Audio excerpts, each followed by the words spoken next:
Откако Уставниот суд го укина балансерот како механизам за вработување во институциите по етнички клуч, владеачката вреди објави дека се подготвува нов закон за правична застапеност.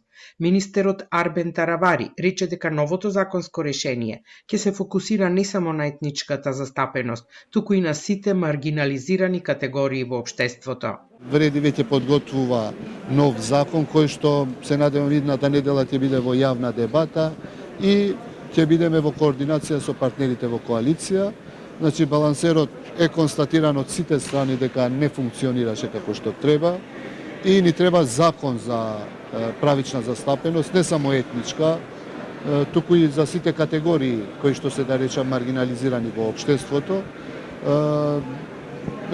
Ви велам, ни треба јавна дебата, ни треба синхронизација, бидејќи правичната застапеност е веќе уставна категорија и секогаш кога нешто е уставна категорија, за тоа треба да постои и закон. Премиерот Христијан Мицковски, одговарајќи на новинарско прашање, рече дека со коалиционите партнери веќе разговарале за ново законско решение за правична застапеност.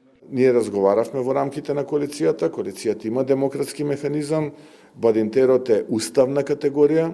Многу пати во минатото зборувавме дека балансерот практично не само што го има надживеано своето време, туку и се злоупотребува и дека треба да се избрише и да се најде законски механизам со кој што ќе се регулира правичната застапеност.